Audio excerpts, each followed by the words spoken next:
Hello, primary class. I am coming to you from our classroom to tell you our story that's on the back of our lesson called The Empty Table.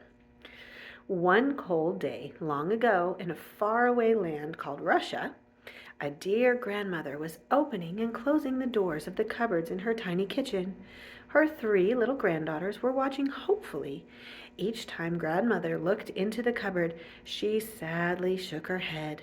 Finally, she turned and looked at her 3 little granddaughters. "Our food is all gone," she told them. "We don't have any more." The 3 little girls started crying, so grandmother quickly gathered them into her arms and comforted them. "Don't cry," she said. "Jesus knows that we don't have any food left, and he will take care of us. Anyway, it isn't time for supper yet, so let's play together a little while longer."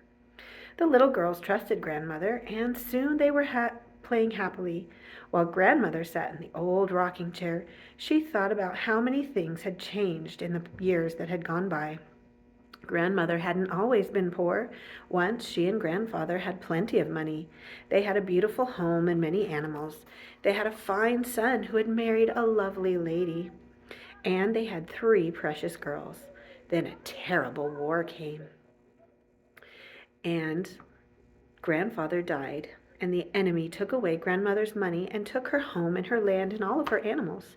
Her son was killed in the war. His lovely wife became sick with a disease that caused many people to die, and soon she died too. Now only grandmother was left to care for the 3 little precious girls.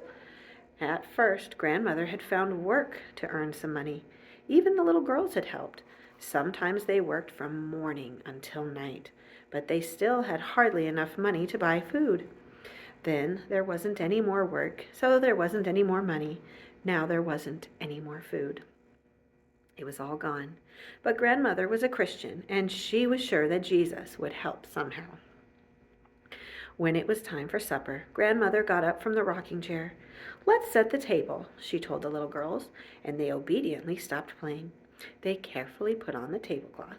Then they put their plates and cups neatly on the table. When everything was ready, grandmother said they would sit at their usual places.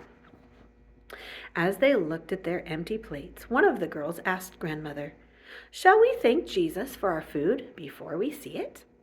"Yes," grandmother answered.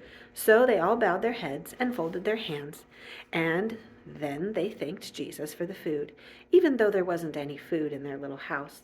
Just then the door burst open and a man came in out of the cold.